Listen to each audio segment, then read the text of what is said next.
What's up, YouTube? I know right now you're going, didn't I just see you? Well, honestly, as soon as I finished up the last video talking about the closing thoughts on the trial itself, the jury came back with their verdict, which was guilty.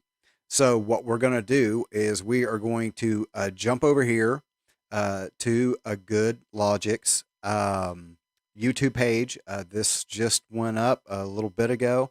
And so we'll see what he has to say about it, and then we'll come back and talk after it's done.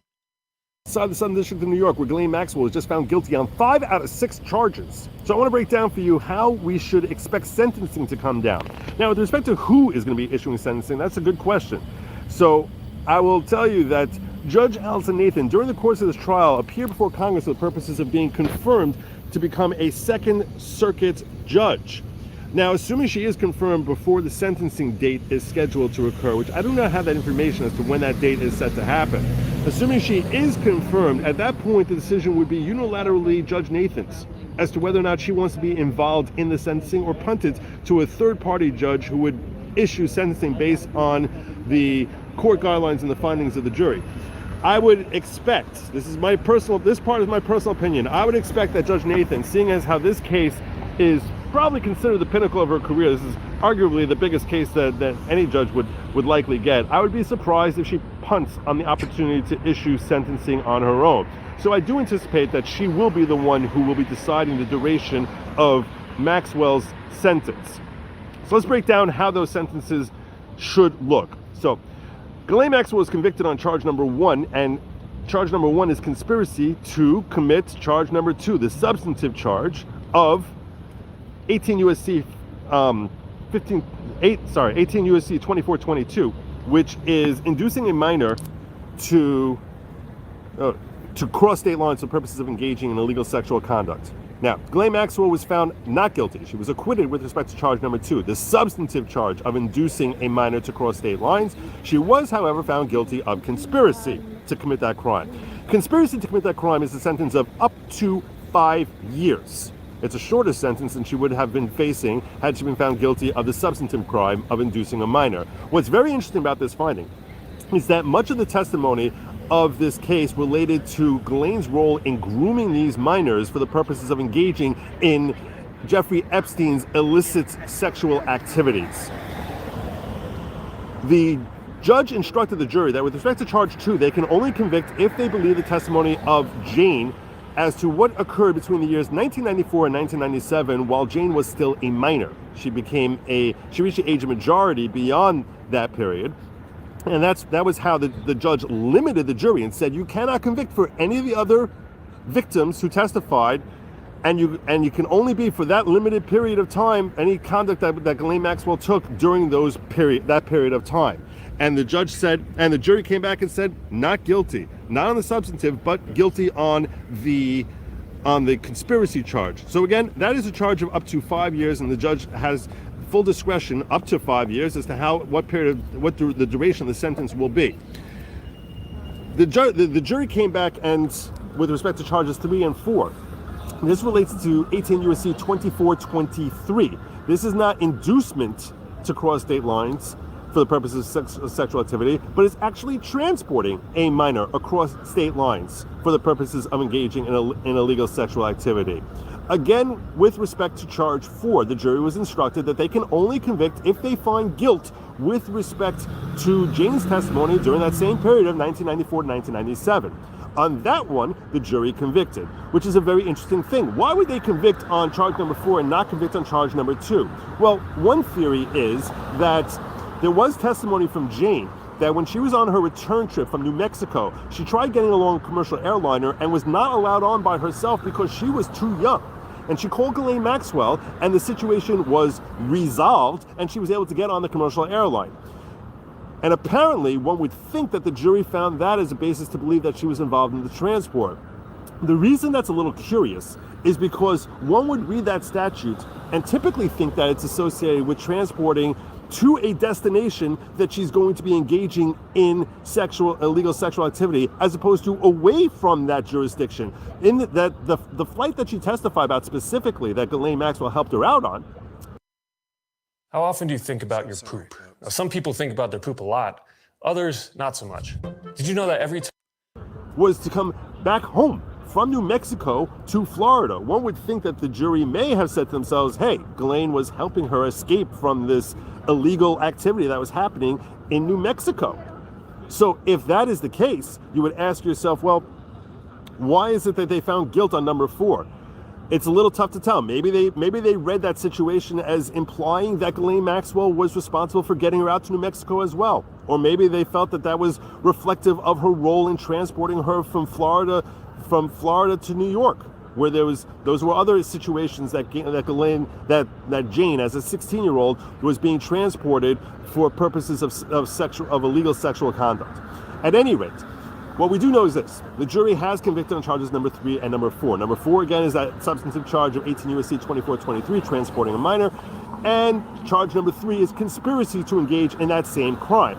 Now, I'm not a criminal defense attorney, as I've told you many times here. However, I have spoken with many members of the law too who are criminal defense attorneys, and they've testified that when you have guilt on both a substantive charge and a conspiracy charge, typically the court will roll that conspiracy charge into the sentencing of the conspiracy charge. They will roll that conspiracy guilt into the substantive guilt. Now, what is the sentence period for a violation, for conviction on 18 U.S.C. 2423? Well, the statute says that it's a minimum of 10 years and up to life. So one may think that perhaps her guilt on the conspiracy may raise that toll from 10 years up to 15 years, or somewhere beyond that. It could be for life. Or in theory, it may be ignored altogether. But what we know from this is that there's a guilt of a minimum of 10 years for that charge alone. And it could be up to life. So that's part A here. So we have, then let's come to, it's technically part B, because charge 1 and 2 was part A. This is part B. Let's get to part C here, which is charge number 5 and 6. Now, charge number 6 related to Carolyn. And the judge limited the jury, saying that you can only convict on charge 6 if, in fact, you find that Ghislaine Maxwell was culpable for the activity with respect to Carolyn between the years 2001 and 2007. Now, Carolyn testified that she was somewhere 13, 14, 15, 16. What age she was, a little bit confusing as to when these crimes occurred. And the jury accepted her testimony and convicted Ghislaine Maxwell for her involvement with Carolyn. Now, the charge there relates to 18 U.S.C. 1591. This is when you're you're engaging in commercial activity that has crossed state lines for the purposes of inducing a minor to engage in illegal sexual activity. So what they were talking about is whether or not the massage table that was used in context with Carolyn's involvement with Jeffrey Epstein, seeing as how that crossed state lines from California to Florida, that now could create a culpability for her involvement as a member who's involved in this entire scheme, and therefore they must have found that there was sufficient basis either for that massage table or for FedEx packages that came from New York to Florida that was sent. The testimony came that Jeffrey Epstein had sent those packages, not Ghislaine Maxwell, but apparently Ghislaine Maxwell was attached in liability here for those packages, which would explain why we have venue here in New York. So it's more likely the FedEx package. At any rate, the jury did find guilt there, and under the statutes, if Carolyn is judged to be 14 or under, the minimum period is 15 years to life. If she's 15 or she's between 15 and 17, in that case, the minimum period for conviction would be 10 years to life. Again, that's charge 6, and then we have charge 5 where there was guilt, where there was conspiracy.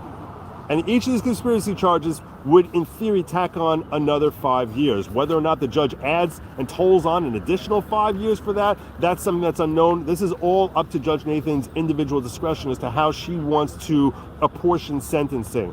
So, just to total up everything we have here, okay? So the biggest charges that she was convicted on are charges 4 and 6. Each of those have a separate charge of 10 years to life. In addition, she was found guilty on all 3 conspiracy charges. You have the conspiracy charge number 1 for 18 U.S.C. 2422, and you have the conspiracy charges for those other substantive charges that she was found guilty of. One would think that we're looking at a period here of conviction, of sentencing, of somewhere in excess of 20 years and arguably for the rest of Ghislaine Maxwell's life. I will just take note of this. When I came out of this thing, and I made my predictions. You may recall, I said, I do not expect that we're going to see convictions on all charges here, but I do think we'll see sufficient convictions that she's going to get a sentence in excess of a couple of decades. And I think this really vindicated me. I'm feeling really good about my prediction here.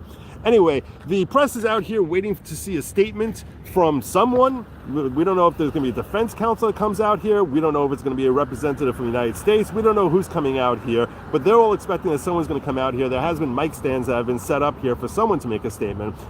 I do not expect to be covering that live for you. I will flesh this out. I'm urging you, you must subscribe, share this out. People need to know what's going to happen with this. Everyone wants to know about the sentencing. I'll bet you right now, you can't find anyone else as of right now when this thing is uploaded that has spelled out for you the sentencing on this. I'm going to flesh this out in greater detail tonight for you and give my whole wrap up of this trial on my live stream tonight at 10 p.m. So please make sure you share this, tweet it out, Facebook, Instagram, whatever it is. Get a flash drive, make copies of it, and just leave it in different post offices, leave it in the train station, leave it everywhere so everyone can get this information. This is a vital story the whole world needs to know about. I've done my part. Now it's up to you to do yours. Oh, and hit the bell. Thanks so much. I'm out. My live stream, 10 p.m., fleshing everything out, 10 p.m. Eastern. Till then, Godspeed. All right. So you saw that. Let me get this cleared up here just a little bit. So yeah, that literally just came up. So the live stream that he's referring to is this evening at 10 p.m. He will be streaming live and going into great detail. Let me just tell you very quickly here. I know this has been on a minute, but he is not exaggerating when he says no one's covering it. I found one other news agency that was talking about it, and so I started letting it play, and again, it had just popped up as well. And I've seen paint dry in a more exciting manner. It was absolutely awful. So I love the amount of detail that he has. And so, like I said, if you want to check him out, it's Good Lawgic. There it is. And I'm sure he would appreciate it and definitely share his content. Share his content. So, all right, guys, if you have any questions or anything, feel free to leave them down below or in the chat if you're watching on the live stream. If this is content that you enjoy, like, share, and subscribe. It does help get the message out, and especially since the focus is going to be here for the next little bit, is kind of ferreting out this ring that seems to have pervaded all these different parts of our society. In the next couple of days, I'm going to be doing some more stuff with some other content creators that are like I am, normally would not touch this kind of content because it's not really what we do, but we just can't sit back any longer and let this stuff go unchallenged. So, all right, I guess that's it. And I will see you tomorrow night at 6:30. All right. Love you.